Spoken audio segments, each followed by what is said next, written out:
Hello friends, આજે આપણે બનાવશું મમરાનો ચટપટો ચેવડો, જે તમે મહિના સુધી સ્ટોર પણ કરી શકો છો, બાળકોના લંચ બોક્સમાં પણ આપી શકો છો અને નાની મોટી ભૂખ લાગે ત્યારે તમે એની ભેળ બનાવીને પણ ખાઈ શકો છો.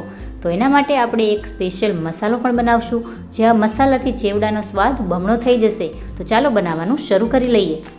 તો સૌપ્રથમ આપણે અહીંયા મિક્સર જારમાં 1 થી 1.5 ચમચી વરિયાળી લીધી છે. હવે આની અંદર 1 ચમચી સૂકા ધાણા એડ કરશું.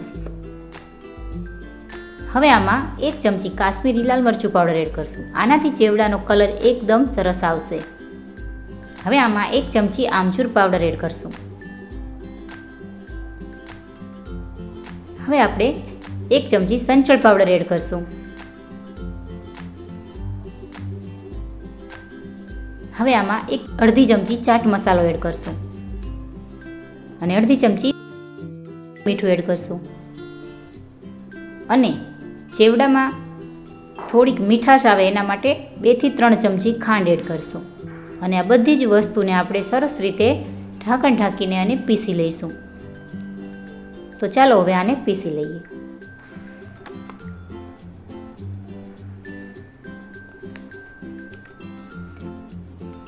તો આપણો મસાલો એકદમ સરસ રેડી થઈ ગયો છે, એકદમ સરસ પીસાઈ ગયો છે, જોઈ શકો છો તમે.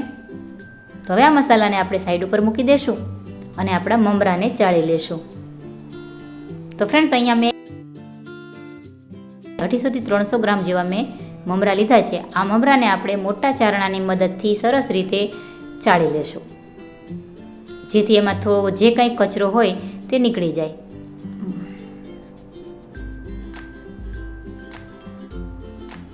તો કાઢી લઈએ મમરાને બીજા વાસણમાં અને આ જ રીતે બધા જ મમરાને ચાળી લઈએ. તો મમરા ચડાઈ ગયા છે. હવે આપણે ગેસ પર એક તપેલું મૂકી દીધું છે મોટું. એની અંદર આપણે 2 ચમચા તેલ એડ કરશું. હવે એમાં અડધી ચમચી હિંગ એડ કરશું અને મોટી ચમચી ભરીને હળદર એડ કરશું. ફ્રેન્ડ્સ, અહીંયા હળદરનું પ્રમાણ થોડુંક વધારે રાખવાનું છે કે જેનાથી મમરાનો ટેસ્ટ અને કલર બંને બહુ સરસ આવશે. તો હવે આપણે આમાં મમરા એડ કરી દઈએ.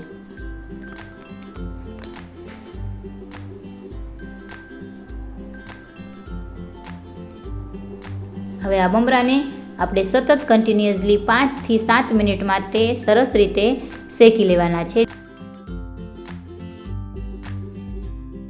અને એકદમ સરસ ક્રિસ્પી થાય ત્યાં સુધી આ મમરાને આપણે શેકવાના છે.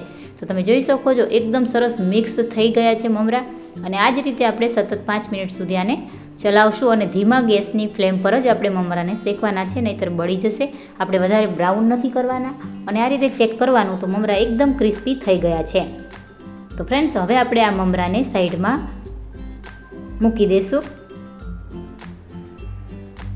તો આને સાઈડમાં લઈ લઈએ કપડાની મદદથી. તો અહીંયા મેં તેલ ગરમ મૂકી દીધું હતું. તેલ પર સરસ ગરમ થઈ ગયું છે. અને હવે આપણે આની અંદર મકાઈના પૌવા લીધા છે, એને તળી લેશું. તો ફ્રેન્ડ્સ, અત્યારે મેં અહીંયા 250 થી 300 ગ્રામ મમરા લીધા છે. તો એની સામે મેં 100 થી 150 ગ્રામ જેવા મેં અહીંયા મકાઈના પૌવા લીધા છે, એ આપણે તળી લેશું. તમે અહીંયા મકાઈના પૌવાનું પ્રમાણ વધારે ઓછું કરી શકો છો. તો આ રીતે આપણે બધા જ પૌવાને તળી લઈશું અને આ રીતે અલગ મમરાની સાથે જ કાઢી લઈશું.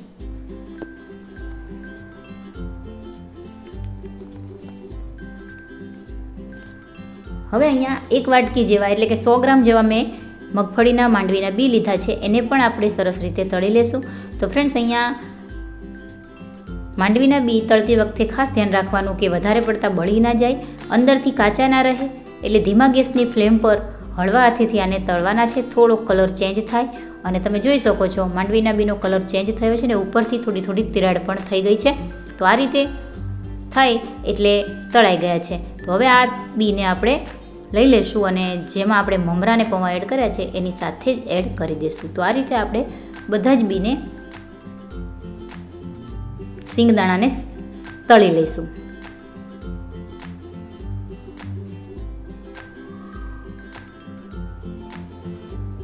તો બધા સિંગદાણા આપણા તળાઈ ગયા છે. તો ફ્રેન્ડ્સ, હવે આપણે અહીંયા અહીંયા મેં બટાકાની કાતરી લીધી છે, જોઈ શકો છો તમે આવી. તમે અહીંયા બીજી કોઈ વસ્તુ પણ એડ કરી શકો છો. તો આને આ રીતે થોડી થોડી કરીને તળી લેશું આને પણ. તો ફ્રેન્ડ્સ તમે અહીંયા આ બટેકાની કાતરીની જગ્યાએ તમે ડ્રાયફ્રૂટ એડ કરી શકો છો. તમે અહીંયા વેફર એટલે કે બટેકાની જે જાળીવાળી વેફર કે સાદી વેફર પણ તમે આમાં એડ કરી શકો છો. તો અત્યારે મેં એકદમ સિમ્પલ ચેવડો બનાવ્યો છે. તો હવે આને લઈ લઈએ, મમરા સાથે એડ કરી દઈશું આ કાતરીને. આ રીતે આપણે બધી કાતરીને તળી લેશું.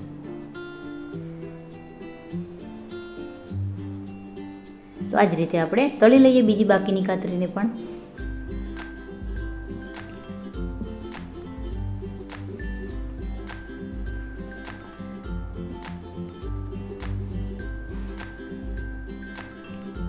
તો સરસ એવી આપણી બટેકાની કાતરી તળાઈ ગઈ છે. આને પણ કાઢી લઈશું.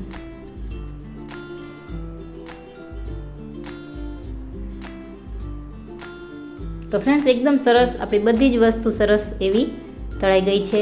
તો હવે આપણે જે મસાલો રાખ્યો છે બનાવીને એમાંથી આપણે 2 થી 3 ચમચી આની અંદર એડ કરશું.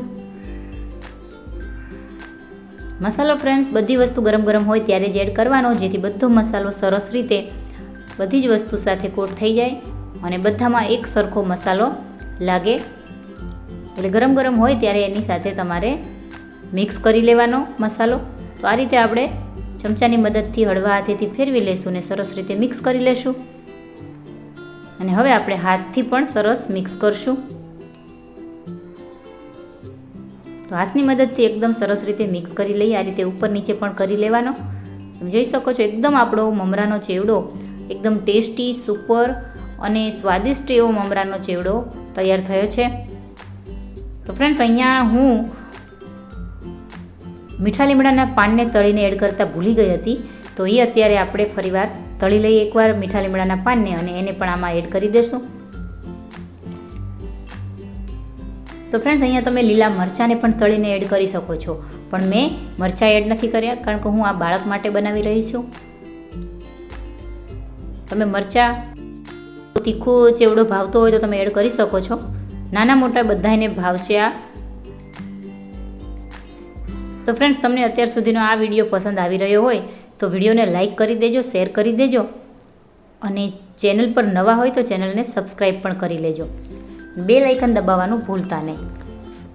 તો ફ્રેન્ડ્સ હવે મીઠા લીમડાને પણ આની સાથે હાથની મદદથી સરસ રીતે મિક્સ કરી લઈએ. તો તૈયાર છે આપણો એકદમ ટેસ્ટી અને એકદમ નાના મોટા બધાને ભાવે તેવો મમરાનો ચેવડો. તો ફ્રેન્ડ્સ જરૂરથી તમે આ ચેવડાને ટ્રાય કરજો. આ ચેવડો મહિના સુધી આ ચેવડો આવો ને આવો રહેશે. એરટાઈટ ડબ્બામાં તમારે ભરવાનો છે અને હવા ન લાગે એ રીતે. તો તમે જ્યાં સુધી તમારો ચેવડો હશે ત્યાં સુધી એવો ને એવો રહેશે, કોઈ ફેર સ્વાદમાં નહીં પડે. તો તૈયાર છે આપણો મમરાનો ચેવડો.